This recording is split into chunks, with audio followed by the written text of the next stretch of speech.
All right, good morning everyone. My name is Lieutenant Commander Ada Willis. I'm the Public Affairs Officer for USS Gerald R Ford and Carrier Strike Group 12. Thank you so much for being here this morning. Just a few ground rules. We have about 15 minutes for brief remarks and then question and answer. Please keep your questions to one question and one follow-up. If you have additional ones, please find me after. I'm more than happy to take them down and get right back to you via email. All right, the scope of today's press conference is going to be the departure of USS Gerald R Ford. And with that, we will go ahead and get started with opening remarks from Admiral Paul Lanzillotta. Appreciate it. All right, good morning. As Commander of Carrier Strike Group 12, it is my absolute honor, and I'd like to thank you for joining our sailors, our families, and the Hampton Roads community as we celebrate our strike group's departure today. Since our team returned with USS Gerald R Ford from her last deployment in January 2024, we've been training and preparing for this day, both in port, doing maintenance, repair, and training, and then on the high seas training as well. Our multi-domain task force is made up of our flagship, USS Gerald R Ford, the biggest and baddest warship in the fleet, 4 guided missile destroyers that make up Destroyer Squadron 2, the embarked air wing on Gerald R Ford, Carrier Air Wing 8 and her 9 squadrons, and our guided missile destroyer USS Winston S. Churchill based out of Mayport. Ladies and gentlemen, we are America's away team. As we say farewell to our loved ones today, it's with the knowledge that we are taking the watch and protecting our American values of freedom, prosperity, and security on the high seas through sustained operations. Our force is the physical reality of that notion of peace through strength. Wherever we sail, we bring more than 3 football fields of sovereign American territory to support our tasked missions. We operate 24 hours a day, 7 days a week, day and night, good weather and bad weather. It is our honor to operate in our Navy today. Never before has a carrier strike group like ours sailed the globe. With the first-in-class Gerald R Ford and our embarked Carrier Air Wing, we bring modern technology, innovative shipbuilding designs, and the best practices from our legacy aircraft carrier fleet to be the most effective flagship ever built. Our flexible and adaptable guided missile destroyers that join us in company offer us both offensive capabilities and defensive capabilities, whether we're in company with us or whether they're steaming independently. And for the first time from the East Coast, we will deploy with a guided missile destroyer commanded by a major commander, a captain of the USS Winston S. Churchill, acting as the Integrated Air and Missile Defense Commander. The USS Gerald R Ford and the Carrier Strike Group is the most powerful, capable, and lethal naval mission package in the world. And it's a privilege for our team to take this capability over the horizon today. With that, I'll take your questions. Yes, ma'am.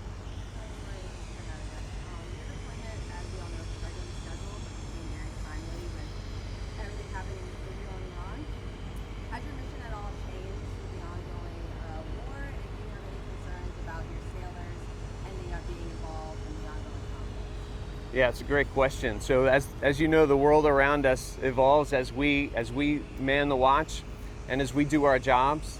I'll tell you, our mission is always the same. We operate on the high seas. We bring power projection. We defend ourselves when needed. We're ready to do humanitarian assistance if we need to. I don't think it's changed much with what's unfolding. This is the exact naval mission package that you want to go over the horizon and support the National Command Authority, the Joint Force, plug right in and be integrated with the Joint Force and be ready to conduct our missions. I am not worried about our sailors. They are extremely resilient and awesome, and they've been trained to a very high level, to an exquisite, extreme level of readiness to be ready to go today. Thank you. Just one follow-up. Can you tell us what role the U.S. Navy Carrier Strike Group in the Mediterranean plays in what's going on? Is it a deterrent, or is your main focus, protecting U.S. interests, facilities, and scope? So I think it's all the above. That's one of the great things about this job that we get to do. So we bring deterrence wherever we go. There is not a more clear, visible notion of our nation's power than, in my mind, than the American aircraft carrier. We also will sail to the appropriate spots to defend our allies when needed, and we'll engage with our allies wherever we go. So I think it's really all of the above. Thank you. Can you say anything more about where you're headed? And if I could follow up, how has your preparation changed since war broke out in Gaza? Yeah, good question. Thank you.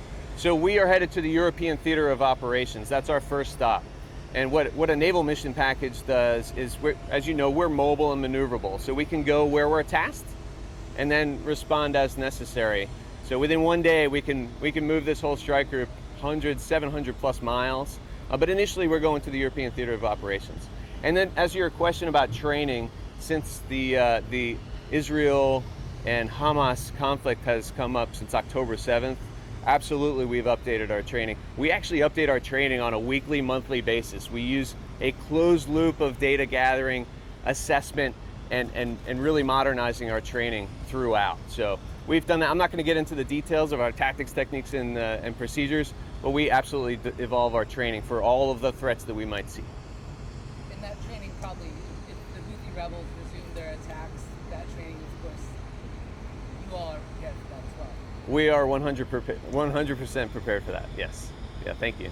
Can you talk a little bit about how you're adapting to having destroyers kind of flow in and flow out of the strike group? We're seeing that more and more now. For example, Forrest Sherman is in the Red Sea right now, anticipating whatever the Houthis might do. How has that evolved since your last deployment when you were the skipper? Thanks, Sam. Yeah, I appreciate that. I'm going to pass that one to Commodore Lawrence, the commander of Destroyer Squadron 2, to just talk about how we integrate destroyers in the modern Navy. Thank you. Yes, good morning, Sam. Thanks for that question. It's part of how we prepare for all of our many missions. We're inherently flexible, and the training standards have risen across the board and across all numbered fleets, such that our forward deployed forces, our CONUS-based forces, continental U.S.-based forces, are ready to plug and play, as we say, in any strike group formation. So we expect to be doing that kind of chopping and changing both in and outside of Gerald R. Ford strike group. Are you going to be working with some of the FD&F ships out of Rota? There's no doubt in my mind that we'll have opportunities to do that, as well as our allies and partners in theater. Thanks. Thank you. All right, I think I missed you, sir.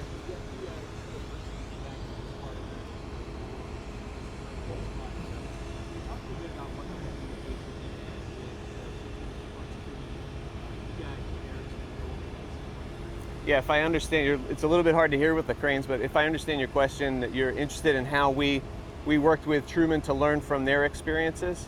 That's a really good question. That's something we're really good at here in the Norfolk waterfront. I think CAG might be able to kind of touch on that one with the air wing to air wing connectivity. So CAG, over to you. All right, Captain Ortez, CAG Air Wing Commander. So the 9 squadrons are coming on. So over the last 2 weeks since Truman got back, I have had multiple meetings with the Air Wing Commander of CAG 1, and we went over everything, every little detail, what our adversaries are doing, how we counter that, and also just the grand picture of, hey, resiliency, quality of life for sailors, what we're doing to help them out, where we can find R&R, and also the safety aspect. So we work really hard to learn from our mistakes, and I have spoken, like I said, over the last 2 weeks since they got back. They wanted to go on leave, but they knew the mission was more important to push those lessons learned forward. So I really thank Leslie Mintz of CAG 1 for helping us be better. Yes, sir. Can you tell us the date that this ship will receive orders to depart in the future and when sailors will be called back? Oh, the exact date? I can tell you it's months ago, literally. So this is a regularly scheduled deployment, and our deployment order came out at least 6-7 weeks ago with our initial plan. And like I mentioned earlier, we're always flexible, but the President and the Secretary of Defense can order any of the Department of Defense forces to a new mission, and that does happen on a daily, weekly basis, depending on the evolving threat or the operating environment. So we're ready to change our plan. We have planning meetings literally every day, and the ship and the carrier strike group are incredibly flexible in that way. But we've had this order for our deployment today in hand for several weeks. Thanks. And this will be the last question if there's one more. Yeah. Oh, I'm sorry. I was just going to ask, how long is the trip total? It's a great question. Yeah, so we love living in Hampton Roads. We love coming back to Hampton Roads. Our families mostly are here. There are some folks that have families scattered around the United States. And the biggest thing families want to know is, when is my loved one going to come home? And I will tell you nominally that the United States Navy acts in kind of a 7-month time window for major deployments like this, what we normally use for our business rules. And I will also tell you that the strike groups that have left before us have experienced the need to remain on station, to include the USS Gerald R on her last deployment. She was finishing what she thought was a normal 7-month deployment, and she was stationed in the Mediterranean when the October 7th raids happened in Israel. And she was ready to respond, on point, ready to go, without any delay whatsoever. She was really the first member of the joint force to be able to plug in and be ready to help and be ready to answer tasking. So she was extended. I think that got a notice of incremental extensions multiple times, and that deployment was nearly 9 months long, similar to the USS Harry Truman. So we kind of anticipate something around 7 months. However, I'll tell you, I don't have a thing on my calendar X'd out. My wife and I talk about when I'm coming home, and we're optimistic to come home on schedule. We're always ready to answer the nation's call. How do you keep morale up when you know you might be extended? I mean, the average time for a East Coast carrier is pushing like 280 days. Yeah, that's a really great question. I think I saw Sage around here somewhere. I don't know if you've met Sage, our facility dog. That she's part of the solution. I think, all kidding aside though, and just going to foundational principles, it's about communicating with the crew, and this is part of that today. So if I could have just the ship's captain comment on morale around the ship and how you do that, because this is a huge beast behind me with thousands of people that call it home every day, and the ship's captain is responsible for exactly what you just asked. Good morning, everybody. Captain Scarosi. Just like the Admiral said, it's foundational stuff.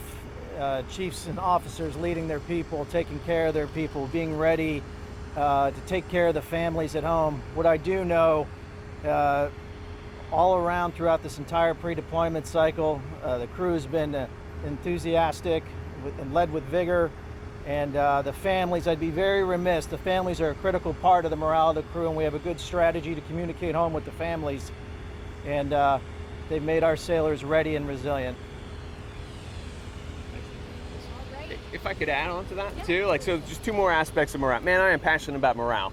So first of all, having a purpose and having a reason for why we are doing what we are doing. And the events in the world in the last few years have been just a reinforcing thing about why what we do is so important, and why every sailor on this ship has an important job that we need them for. So you need to wake up every morning with purpose in your heart, and we have a whole lot of that. And then just another kind of specific point, we're able to deploy now with kind of internet and Wi-Fi on the ship, and so have our connectivity back to our families is so much better in 2025 than it was when I started in the Navy. We used to write letters. I still anticipate doing that, by the way. If my wife is watching, I will write you letters. And but also we communicate via electronic means, and we're able to stay in contact and stay up to date on what's going on around the world. So thank you for that question. It's really important to me. Thank you so much, gentlemen. I really appreciate it. So that concludes our media availability. I will stay behind if you have any other questions or to identify any of the spokespeople. And thank you so much for coming today. I really appreciate it.